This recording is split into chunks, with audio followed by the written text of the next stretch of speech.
पापी स्त्री, तेरे गंदे कर्मों की वजह से मैं तेरे घर से जा रही हूँ।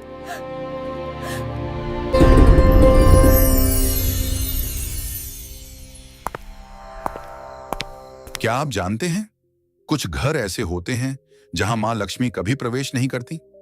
हाँ, कुछ छोटी छोटी गलतियां ऐसी होती हैं जो लक्ष्मी जी को घर से दूर कर देती हैं, और जब वो घर छोड़ देती हैं तो वहां बसता है दुख, दर्द और दरिद्रता का साया। आज हम जानेंगे वो कौन से काम हैं जो मां लक्ष्मी को नाराज कर देते हैं, और कैसे एक स्त्री के कर्म तय करते हैं कि घर में सुख रहेगा या गरीबी। बहुत ही पुराने समय की बात है। एक छोटे से गांव में कुछ ही घर थे। चारों ओर खेत, कच्ची गलियां और मिट्टी की महक। गांव के बीचों बीच घर था सेठ रामदयाल का। रामदयाल कोई बहुत बड़ा जमींदार नहीं था, लेकिन मेहनती और ईमानदार आदमी था। गांव में सब उसे इज्जत से सेठ जी कहते थे। उसका अनाज का छोटा सा व्यापार था जो धीरे धीरे चल निकला था। सुबह सूरज निकलते ही वो काम पर निकल पड़ता, और शाम को थक कर घर लौटता तो उसकी पत्नी सुशीलाबाई उसे दरवाजे पर मुस्कान के साथ स्वागत करती। सुशीलाबाई बहुत ही शांत और संयमी स्त्री थी। चेहरे पर हमेशा सादगी झलकती थी। माथे पर छोटी सी बिंदी, साड़ी का पल्ला सिर पर। वो मानती थी कि घर की असली शोभा उसके सोने चांदी से नहीं, बल्कि सफाई और सच्चे मन से होती है। हर सुबह सूरज से पहले उठकर वो आंगन बुहारती, तुलसी पर जल चढ़ाती और फिर चूल्हे में फैला दिया जलाती। उसकी यही दिनचर्या थी, सादगी में भक्ति, भक्ति में अनुशासन। गांव की औरतें अक्सर कहती, सेठानी के घर में तो मां लक्ष्मी खुद रहती हैं। रामदयाल और सुशीलाबाई का एक ही बेटा था, अर्जुन। अभी बस 20 साल का नौजवान, लेकिन संस्कारों में पला बढ़ा। अर्जुन दिन भर पिता के काम में हाथ बंटाता और रात को मां के पास बैठकर उनकी बातें सुनता। वो मां से कहता, अम्मा, जब आप तुलसी के पास दिया जलाती हैं ना, लगता है घर में सचमुच देवी उतर आई हैं। सुशीलाबाई मुस्कुरा देती और कहती, बेटा, देवी तो हर उस घर में रहती हैं जहां सफाई और श्रद्धा होती है। बस उन्हें मानने वाला दिल चाहिए। समय बीतता गया। घर में सब ठीक चल रहा था, लेकिन किस्मत के खेल अजीब होते हैं। एक दिन सुशीलाबाई को हल्का सा बुखार आया। उन्होंने सोचा 2 दिन में उतर जाएगा, लेकिन वो बुखार दिन ब दिन बढ़ता गया। पहले थकान, फिर कमजोरी, और धीरे धीरे हालत ऐसी कि वो रसोई तक नहीं जा पाई। रामदयाल ने गांव के वैद्य को बुलाया। वैद्य जी ने नाड़ी देखी, कुछ जड़ी बूटियां दी, लेकिन असर नहीं हुआ। दिन पर दिन सुशीलाबाई की तबीयत बिगड़ती चली गई। घर का माहौल जो पहले हंसी और पूजा की ध्वनि से भरा रहता था, अब सन्नाटे से घिरने लगा। रामदयाल अक्सर रात को आंगन में बैठकर सोचता, क्यों अचानक ये सब हो गया? कहीं मेरी कमाई में कोई गलती तो नहीं, या हमने किसी का मन दुखाया हो? वो ऊपर आसमान की तरफ देखता और मन ही मन मां लक्ष्मी से कहता, मां, जो भी भूल हुई हो क्षमा करना। लेकिन जवाब में बस हवा की धीमी सरसराहट सुनाई देती। अर्जुन हर पल मां के पास रहता, उनके लिए काढ़ा बनाता, सिर दबाता, और धीरे धीरे ये समझने लगा कि घर की नींव मां ही होती है। सुशीलाबाई के बीमार पड़ते ही घर का सारा क्रम बदल गया था। जो रसोई हमेशा चमकती थी, अब वैसी नहीं रही। सफाई में ढिलाई आने लगी। पूजा भी कभी होती, कभी नहीं। धीरे धीरे वो पवित्रता जो घर की पहचान थी, जैसे फीकी पड़ गई। एक रात जब सेठ अपनी पत्नी के सिरहाने बैठा था, उसने कहा, सुशीला, मैं सोच रहा हूं अब अर्जुन की शादी कर दूं। सुशीलाबाई ने धीरे से आंखें खोली। इतनी जल्दी? अभी तो वो बच्चा है। रामदयाल ने कहा, अब वो बच्चा नहीं रहा, घर को संभालने वाला समय आ गया है, और मैं चाहता हूं कि जब तक तुम हो, नई बहू को अपने हाथों से देख लो। ये कहते कहते उसकी आवाज भारी हो गई।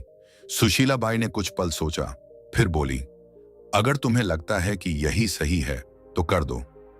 अगले ही दिन उसने तय कर लिया कि वो अपने बेटे के लिए एक सच्चरित्र और संस्कारी लड़की ढूंढेगा, जो घर को फिर से वैसे ही सजा दे जैसे उसकी पत्नी ने किया था।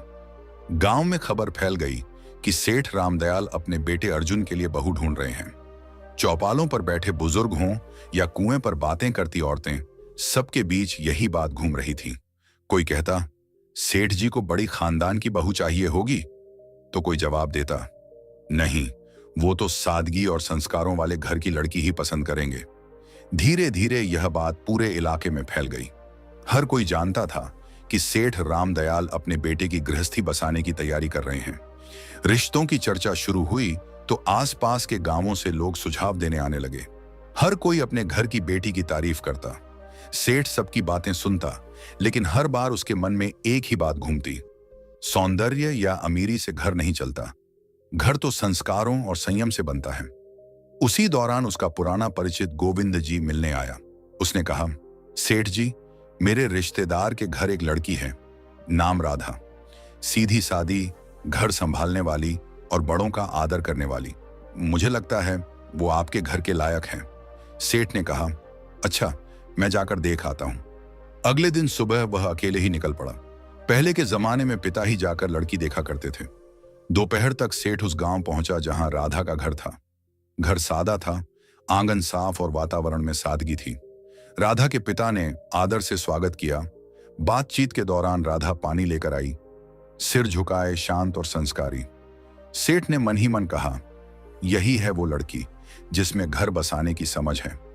उसी दिन सेठ ने वहीं पर रिश्ता पक्का कर दिया और कहा, अब बस शुभ दिन निकालिए, मैं अपनी बहू जल्द ही घर लाऊंगा। घर लौटकर उसने सुशीला बाई से कहा, मैंने लड़की देख ली, नाम राधा है, स्वभाव बहुत अच्छा है, सूरत में सादगी है, आंखों में आदर झलकता है। सुशीला बाई ने शांत स्वर में कहा, अगर तुम्हें मन से ठीक लगी है तो वहीं सही, लड़की वहीं अच्छी जो घर को अपनाए। सेठ ने सिर हिलाया, मन को सुकून मिला है, लगता है अब घर फिर से बस जाएगा। कुछ ही दिनों में रिश्ता तय हो गया। शुभ मुहूर्त निकला और दोनों घरों में खुशी की लहर दौड़ गई। समय बीता और शादी का दिन आ गया।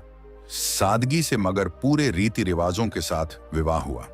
राधा अब सेठ रामदयाल के घर की बहू बन चुकी थी। शादी को कुछ हफ्ते बीत चुके थे। घर में नई रौनक थी, सब कुछ जैसे फिर से जीवंत हो उठा था। राधा सुबह जल्दी उठती, आंगन में जल छिड़कती, तुलसी को प्रणाम करती और रसोई में मां अन्नपूर्णा का भोग तैयार करती। सुशीला बाई के चेहरे पर सुकून था। उन्हें लगता था जैसे घर में मां लक्ष्मी खुद आकर बस गई हूं। लेकिन जैसे जैसे दिन बीते, राधा की आदतें बदलने लगीं। वो अब सुबह देर तक सोने लगी और कुछ ही दिनों में आंगन की सफाई का समय बदल गया। पहले सूर्योदय से पहले झाड़ू की आवाज आती थी, अब सूरज ऊंचा चढ़ आता था, तब भी आंगन में बिखरे पत्ते वैसे ही पड़े रहते। एक सुबह सुशीला बाई तुलसी पर जल चढ़ाने निकली तो देखा कि झाड़ू कोने में पड़ी है और राधा अभी तक नहीं उठी। वे कमरे में गईं और धीरे से बोली, बेटी, अब तो सूरज आंगन तक आ गया, उठ जा, घर की रौनक सुबह की सफाई से शुरू होती है। राधा ने उनींदी आंखें खोली और बोली, मां जी, आज बहुत नींद आ रही थी, बस थोड़ा और सोने दीजिए। सुशीला बाई ने कहा, बेटी, देर तक सोने से मन में सुस्ती आती है और जब मन सुस्त हो जाए तो लक्ष्मी जी भी घर का रास्ता भूल जाती है। सुबह की हवा और सूरज की किरणें घर की बरकत होती हैं, इन्हें यूं मत खो। राधा ने हल्की मुस्कान दी, मां जी, मैं कल से ध्यान रखूंगी। लेकिन अगले दिन वही हुआ। सूरज निकला, आंगन में सन्नाटा रहा और तुलसी की मिट्टी सूखी पड़ी थी। कुछ दिनों बाद एक और बात हुई। राधा झाड़ू लगा रही थी, तभी झाड़ू गलती से उसके पैर से लग गई। सुशीला बाई ने देखते ही आवाज लगाई, राधा बेटी, झाड़ू को पैर मत लगाना, ये मां लक्ष्मी का प्रतीक होती है। राधा ने हंसते हुए कहा, अरे मां जी, ये तो बस झाड़ू है, गलती से लग गया, अब इसमें क्या अपशकुन। सुशीला बाई ने झाड़ू उठाकर दीवार के पास रखते हुए बोला, बेटी, यही तो गलती है। जब इंसान छोटी बातों को हल्के में लेता है तब बड़ी बरकतें उससे रूठ जाती हैं।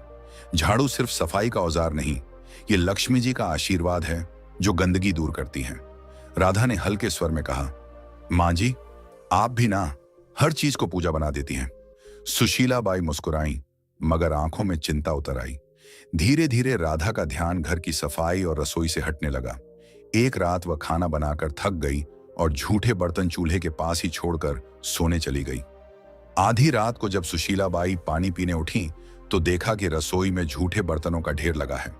सुबह उन्होंने राधा से कहा, बेटी, रसोई मां अन्नपूर्णा का घर है, वहां गंदगी छोड़ना ठीक नहीं, रात की गंदगी से नकारात्मकता पनपती है। राधा ने कहा, मां जी, आप तो बस चिंता करती रहती हैं, मैं साफ कर दूंगी ना अभी। सुशीला बाई ने गहरी सांस लेकर कहा, बेटी, जो काम शाम का हो उसे सुबह तक टालना बरकत को टालना है। साफ रसोई से ही सुख का आरंभ होता है। राधा ने कुछ नहीं कहा, पर उसके चेहरे पर थकान और अनिच्छा साफ झलक रही थी। शाम का समय था, सूरज ढल चुका था और घर में दिया जलाने का वक्त था। तभी राधा ने झाड़ू उठाई और आंगन बुहारने लगी। सुशीला बाई ने तुरंत आवाज लगाई, राधा, शाम को झाड़ू नहीं लगाते बेटा, इस वक्त मां लक्ष्मी घर में प्रवेश करती हैं। राधा ने बिना रुके कहा, मां जी, जब दिन में वक्त नहीं मिलता तो शाम को ही सफाई करनी पड़ती है, इससे क्या फर्क पड़ता है? सुशीला बाई दरवाजे पर खड़ी होकर बोली, फर्क पड़ता है बेटी, शाम को झाड़ू लगाने से लक्ष्मी जी का आशीर्वाद बाहर निकल जाता है। बरकत सिर्फ कमाई से नहीं आती, आदतों से आती है। राधा ने झाड़ू एक ओर रख दी और बोली, मां जी, मैं आपकी इज्जत करती हूं, पर अब जमाना बदल गया है, लोग ये सब बातें नहीं मानते। सुशीला बाई ने शांत स्वर में कहा, बेटी, जमाना बदल सकता है, लेकिन घर की नींव नहीं। जो परंपरा से जुड़ा रहे वही स्थिर रहता है। कुछ दिन बाद एक और घटना हुई। राधा ने खाना खत्म होने के बाद झूठे बर्तन चूल्हे के ऊपर रख दिए। जब सुशीला बाई ने देखा तो बोली, बेटी, चूल्हा मां अन्नपूर्णा का आसन है, वहां झूठे बर्तन नहीं रखे जाते। राधा ने बिना ऊपर देखे कहा, मां जी, मैं बस जगह की कमी से रख दिए थे, बाद में धो दूंगी। सुशीला बाई ने कहा, रसोई में पवित्रता सबसे जरूरी है। अगर चूल्हे पर गंदगी होगी तो लक्ष्मी जी की कृपा भी घट जाएगी। राधा ने मुस्कुराते हुए कहा, मां जी, हर चीज में देवी ढूंढना बंद कीजिए। खाना तो मैंने बना ही दिया ना, अब थोड़ी देर में सब साफ हो जाएगा। सुशीला बाई ने कोई जवाब नहीं दिया। उनके चेहरे पर निराशा थी, मगर मन में अब भी उम्मीद थी कि शायद एक दिन राधा इन बातों का अर्थ समझ लेगी। धीरे धीरे घर का माहौल बदलने लगा। पहले जहां सुबह पूजा की घंटी बजती थी, अब सन्नाटा रहता था। तुलसी के पास मिट्टी सूख गई थी, दीपक बुझा रहता था। सुशीला बाई अब भी हर सुबह तुलसी के सामने खड़ी होकर कहती, हे मां, इस घर पर अपनी कृपा बनाए रखना, मेरी बहू को सही समझ देना। लेकिन जैसे घर की रोशनी धीरे धीरे कम होती जा रही थी, सेठ रामदयाल अब चिंतित रहने लगा था। उसे लगता घर में कोई अदृश्य भारीपन फैल गया है। एक दिन उसने सुशीला बाई से कहा, लगता है मां लक्ष्मी रूठ गई हैं। सुशीला बाई ने चुपचाप सिर झुका लिया। उन्हें पता था यह सब राधा की लापरवाह आदतों का नतीजा है, पर वो अभी भी उसे डांटना नहीं चाहती थी। उनका विश्वास था कि प्यार से समझाने पर राधा बदल जाएगी। समय बीतता गया और घर की रौनक धीरे धीरे जैसे मिट्टी में मिलने लगी। पहले जहां सुबह तुलसी के पास दिया जलता था, अब वहां धूल जमने लगी थी। राधा अब ज्यादातर उदास या व्यस्त रहती। सफाई आधी अधूरी, पूजा कभी कभी, और घर में अब वो अपनापन नहीं था जो पहले हर कोने में झलकता था। सेठ रामदयाल ने सबसे पहले बदलाव अपने व्यापार में महसूस किया। पहले जो सौदे फायदेमंद रहते, अब घाटे में जाने लगे। गोदाम में अनाज में कीड़े लग गए, कुछ सौदे अटक गए और पुराने ग्राहक धीरे धीरे दूर होने लगे। सेठ कई रातें जागकर हिसाब किताब देखता, मगर समझ नहीं पाता कि गलती कहां हो रही है। एक शाम उसने सुशीला बाई से कहा, सुशीला, अजीब बात है, अब काम में मन नहीं लगता, जैसे बरकत कहीं गुम हो गई हो। सुशीला बाई ने धीमे स्वर में कहा, बरकत तब गुम होती है जब घर की पवित्रता कम होने लगे। मां लक्ष्मी वहां नहीं टिकती जहां गंदगी और लापरवाही घर कर जाए। सेठ ने गहरी सांस ली। तू कहना चाहती है कि... वो आगे नहीं बोला, लेकिन दोनों की नजरें एक ही दिशा में उठीं, राधा की ओर। राधा भी ये सब देखती थी, पर उसे लगता कि ये बस समय की मार है। एक दिन जब सेठ गुस्से में बोला, हर काम उल्टा क्यों हो रहा है, तो राधा ने कहा, पिताजी, ये सब अंधविश्वास है, व्यापार में उतार चढ़ाव तो होते रहते हैं। सेठ ने आंखें तरेरी। तू नहीं समझेगी बहू, जब घर की औरतें रीति भूल जाती हैं, तब घर की बरकत खुद रास्ता भूल जाती है। उस दिन के बाद से माहौल और भारी हो गया। घर में छोटी मोटी चीजें टूटने लगीं। राधा ने ध्यान देना बंद कर दिया था। झाड़ू वहीं कोने में पड़ी रहती, रसोई में बर्तन कभी साफ नहीं रहते। सुशीला बाई अब ज्यादातर चुप रहने लगी थी। वो हर शाम तुलसी के पास बैठकर मन ही मन कहती, हे मां, अब कुछ तू ही कर। एक रात तेज हवा चली और आंगन में रखा दीपक बुझ गया। उसी पल गोदाम से खबर आई, सेठ जी, आग लग गई। सेठ दौड़ा, पर बहुत देर हो चुकी थी। गोदाम का आधा अनाज जल चुका था। गांव वाले कहते, ऐसा तो पहले कभी नहीं हुआ था। रामदयाल वहीं बैठ गया, माथे पर हाथ रखकर बोला, लगता है मां लक्ष्मी ने सच में मुंह मोड़ लिया है। घर लौटते समय उसकी आंखों में आंसू थे। उस रात घर में कोई नहीं बोला। सेठ के दिल में पहली बार यह एहसास बैठ गया था, अब अगर कुछ नहीं बदला तो इस घर की खुशियां कभी वापस नहीं आएंगी। सेठ की मेहनत, नाम और इज्जत सब एक साथ डूब गए। घर का माहौल भी अब बदल चुका था। पहले जहां हर सुबह पूजा की घंटी और तुलसी की खुशबू होती थी, अब वहां सन्नाटा था। सेठ रामदयाल दिन रात चिंताओं में डूबा रहता। रात को अक्सर बरामदे में बैठकर बुदबुदाता, मां लक्ष्मी, कहां चली गई तू? एक शाम सेठ घर लौटा, चेहरा गुस्से से लाल था। वह आंगन में बैठ गया और एकदम से बोला, बस अब और नहीं सह सकता मैं ये सब। सुशीलाबाई चौंकी। क्या हुआ जी? सेठ ने जोर से कहा। क्या बताऊं, सब खत्म हो गया। मेहनत, इज्जत, कारोबार सब झलकर राख हो गया। और मैं जानता हूं ये सब किसकी वजह से हुआ है। उसकी नजर राधा पर टिक गई, जो पास ही खड़ी थी। राधा सकपका गई, धीमे स्वर में बोली, पिताजी, मुझसे क्या गलती हुई है? मैं तो हर दिन अपने काम करती हूं। सेठ का स्वर भारी और कांपता हुआ था। काम? तूने घर का रूप बदल दिया बहू। न सफाई, न श्रद्धा, न सुबह का दीपक। जब औरत घर की मर्यादा भूल जाए तो लक्ष्मी जी भी उसका साथ छोड़ देती है। जिस दिन तू इस घर में आई, उसी दिन से बरकत घटने लगी। राधा की आंखें भर आईं। वो रोते हुए बोली, मैंने किसी का बुरा नहीं चाहा पिताजी। मैंने बस अपने ढंग से जीने की कोशिश की। अगर पूजा में देर हो जाए या सफाई में कमी रह जाए तो क्या सारी विनाश की जड़ मैं ही हूं? सेठ गुस्से से उठा और बोला, हां, क्योंकि घर की नींव औरत के कर्मों से टिकती है। अगर वो ही ढीली हो जाए तो पूरा घर ढह जाता है। तेरे आने के बाद से न शांति बची न बरकत। अब मैं तुझे कुछ और नहीं कह सकता, बस इतना कि इस घर से जा। राधा, जा और अपने कर्मों पर खुद विचार कर। राधा स्तब्ध रह गई। उसने कांपती आवाज में कहा, मां जी, आप तो कुछ कहिए। क्या सच में मेरी ही वजह से यह सब हुआ? सुशीलाबाई की आंखों में आंसू थे, लेकिन शब्द नहीं निकले। राधा के गालों पर आंसू लुढ़क पड़े। सेठ ने कड़क स्वर में कहा, अब इस दहलीज को पार मत करना जब तक मन और घर दोनों पवित्र न हो जाएं। राधा ने बिना कुछ बोले सिर झुकाया। उसने धीरे से दहलीज पार की, वही दहलीज जहां से कुछ महीने पहले उसने पहली बार कदम रखा था। और राधा बिना कुछ कहे, बिना किसी सामान के, आंसुओं से भीगी साड़ी में उस घर से निकल गई। कदम भारी थे, लेकिन मन में एक संकल्प जल रहा था। अब वो मां लक्ष्मी से क्षमा मांगेगी, चाहे इसके लिए उसे खुद को मिटाना ही क्यों न पड़े। रात ठंडी थी, रास्ता सुनसान। गांव से बाहर निकलते ही घना जंगल शुरू हो गया। पेड़ों की छांव में चांद की किरणें भी मुश्किल से पहुंचती थीं। वह एक पुराने बरगद के नीचे बैठ गई। आंसू रुक नहीं रहे थे, मगर भीतर एक अजीब सी दृढ़ता थी।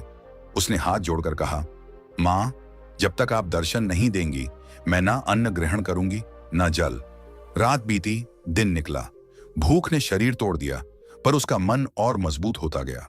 तीसरे दिन जब सूरज ढलने को आया तो चारों ओर अचानक हल्की रोशनी फैलने लगी। राधा ने आंखें खोली। सामने सुनहरी आभा थी और उस आभा से निकला एक दिव्य स्वर, राधा। वह कांपते हुए उठी। मां लक्ष्मी, क्या सच में आप मेरे सामने हैं? मां लक्ष्मी मुस्कुराई। उनका चेहरा प्रकाश से भरा था। हां बेटी, मैं आई हूं। तेरा आह्वान सच्चा था। तेरी पश्चाताप ने मुझे यहां खींच लाया। पर बता, तू दुखी क्यों है? राधा जमीन पर झुक गई, आंसुओं से भरे स्वर में बोली, मां, मुझसे बहुत गलती हुई। मैंने आपकी परंपराओं को अनदेखा किया, सासू जी की बातों को पुरानी मान्यता समझा, और अब मेरे कारण सब नष्ट हो गया। कृपा कर बताइए मां, आखिर मैंने कौन कौन सी भूल की? मां लक्ष्मी का स्वर मधुर था लेकिन गंभीर। बेटी सुन, जब कोई स्त्री इन गलतियों को करती है, तब मैं स्वयं उस घर से दूर चली जाती हूं। फिर उन्होंने अपनी उजली हथेली उठाई और एक एक करके बताया। पहली गलती, उन्होंने कहा, जब कोई स्त्री झाड़ू को पैर से लगाती है तो वह मां लक्ष्मी का अपमान करती है, क्योंकि झाड़ू ही स्वच्छता और समृद्धि का प्रतीक है। दूसरी गलती, जब झूठे बर्तन चूल्हे पर रखे जाते हैं तो अन्न की देवी मां अन्नपूर्णा नाराज होती हैं। जहां अपवित्रता रहती है वहां मैं प्रवेश नहीं करती। तीसरी गलती, जब दहलीज पर बैठकर भोजन किया जाता है तो वह स्थान जो स्वागत और आशीर्वाद का होता है अशुद्ध हो जाता है। मैं दहलीज से लौट जाती हूँ। चौथी गलती, जब शाम के समय झाड़ू लगाया जाता है तो वो मेरे आगमन के समय मुझको ही घर से बाहर निकाल देता है।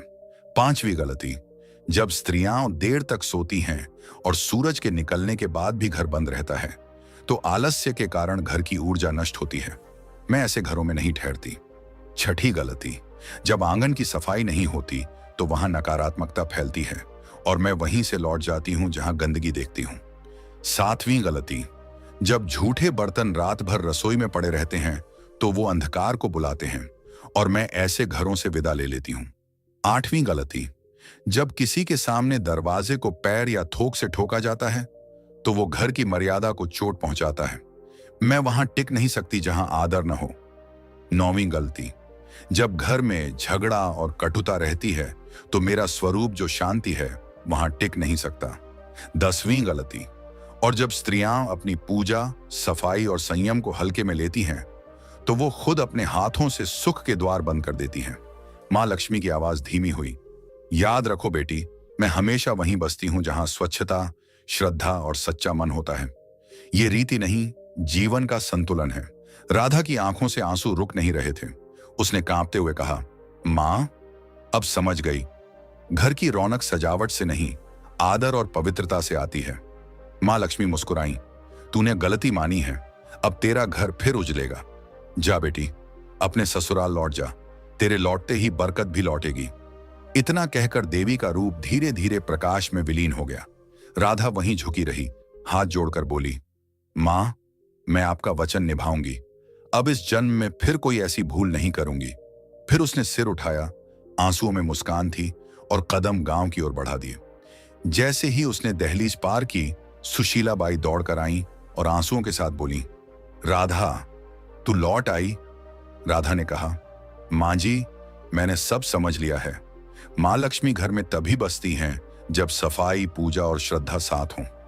उसी दिन से घर में फिर रौनक लौट आई, व्यापार संभल गया और पूरे गांव में चर्चा होने लगी। सेठ जी के घर में मां लक्ष्मी फिर से बस गईं। दोस्तों, याद रखिए, जो स्त्रियां घर में गंदगी रखती हैं, देर तक सोती हैं, रसोई में झूठे बर्तन छोड़ती हैं, शाम को झाड़ू लगाती हैं, दहलीज पर बैठती हैं या सफाई को हल्के में लेती हैं, उस घर में कभी मां लक्ष्मी प्रवेश नहीं करती। ऐसे घरों में सुख नहीं टिकता, बल्कि दरिद्रता और दुख का वास बन जाता है। मां लक्ष्मी उन्हीं घरों में निवास करती हैं जहां स्वच्छता, सच्चाई और श्रद्धा हो। तो बहनों और भाइयों, अगर आप चाहते हैं कि आपके घर में मां लक्ष्मी की कृपा सदा बनी रहे तो इन 10 गलतियों को आज से ही छोड़ दीजिए और अपने घर को पवित्र रखिए। अगर आपको मां लक्ष्मी और राधा की यह कहानी अच्छी लगी हो तो इस वीडियो को लाइक करें, अपने सभी दोस्तों और परिवार वालों के साथ शेयर करें और ऐसे ही आध्यात्मिक और प्रेरणादायक कथाएं सुनने के लिए हमारे चैनल को सब्सक्राइब करना बिल्कुल मत भूलिए और कमेंट में सब लोग जरूर लिखें, जय मां लक्ष्मी।